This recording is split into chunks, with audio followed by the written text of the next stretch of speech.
2002 میں ڈاکٹرز نے سجاد اقبال کو گال کے ایک غیر معمولی کینسر کی تشخیص کے ساتھ ایک مزید بری خبر بھی سنائی۔ وہ یہ کہ ان کے 2 سال تک زندہ رہنے کا امکان صرف 30% تھا۔ اس کینسر کے مریض عموماً اگلے 5 سال بھی نہیں جی پاتے تھے۔ 5 سال اگر کوئی نہیں جیا تو کیسی بڑی بات ہے۔ کسی زمانے میں چاند پہ کبھی کوئی نہیں گیا تھا، اب بہت لوگ جاتے ہیں، تو میں پہلا آدمی ہوں گا جو کہ 5 سال جیے گا۔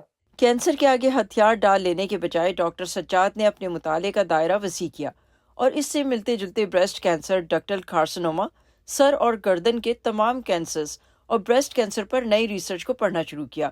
ان کا کینسر HER2 پازیٹیو خاصیت کا تھا، جس کے لیے بریسٹ کینسر کے HER2 پازیٹیو مریضوں کو ایک نئی دوا دی جا رہی تھی۔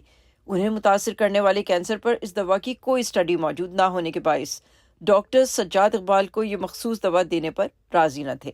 تاہم انہوں نے اپنے منطقی دلائل سے نہ صرف ڈاکٹرز کو اس پر راضی کیا بلکہ ان کی ریسرچ میں خامی کی نشاندہی کر کے انہیں ایک نئی تحقیق کرنے پر بھی راضی کیا۔ 7 سال کے بعد انہوں نے دوسری اسٹڈی پیش کی جس میں صرف میرے کینسر کی ٹائپ تھی۔ انہوں نے کہا کہ 60% لوگ جو ان کو فائدہ ہوتا ہے۔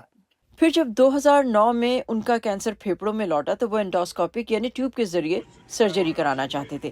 کوئی ڈاکٹر اس پر راضی نہیں تھا۔ بالآخر انہیں اپنی مرضی کا ماہر doctor cancer hospital of new Jersey میں مل گیا، جنہوں نے اس بات کو مد نظر رکھتے ہوئے ڈاکٹر سجاد کی انڈوسکوپک سرجری سے اتفاق کیا کہ وہ اپنے مرض کے بارے میں بہتر جانتے ہیں۔ The cancer has never come back in the lungs۔ جیسے بھی ذرا سا کینسر جاگنے لگتا ہے تو فوراً سے کچھ تبدیلی کر دیتے ہیں۔ یوں کہہ لیجیے کہ ہم نے کینسر کو قید کر رکھا ہے۔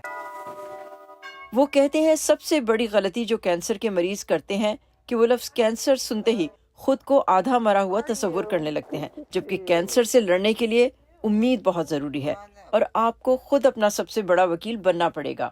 انہوں نے مجھ سے کہا میں چاہتا ہوں کہ آپ اپنی تحقیق خود کریں، اس کے بارے میں پڑھیں، پھر ہم بات کریں گے، اور وہ ہر قدم پر میرے ساتھ تھے، یہاں تک کہ وہ ڈاکٹر سے ملنے کے لیے میرے شوہر اور میرے ساتھ سلون کیٹرنگ بھی گئے۔ اور پھر میں کون سا ڈاکٹر دیکھوں، کون سا بہتر ہے، ان کے طبی پس منظر، مہارت اور علم کی وجہ سے میں ان پر انحصار کرتی تھی۔ اور پھر جب پیٹ کے شوہر کو پروسٹیٹ کینسر اور اس کے بعد ان کی بیٹی کو بھی کینسر تشخیص ہوا تو ڈاکٹر سجاد ان کی رہنمائی کے لیے موجود تھے۔ وہ پیٹ جیسے بہت سے کینسر کے مریضوں کی، چاہے وہ دنیا کے کسی بھی حصے میں ہوں، رضاکارانہ طور پر پیشنٹ امپاورمنٹ نیٹ ورک کے ذریعے براہ راست مدد کرتے ہیں۔ یہ ایک فری ویب سائٹ ہے جس پر کینسر کے تجربے سے گزرنے والے اپنی فیلڈ کے ماہرین اور کینسر سے متعلق سہولیات اور معلومات حاصل کر سکتے ہیں۔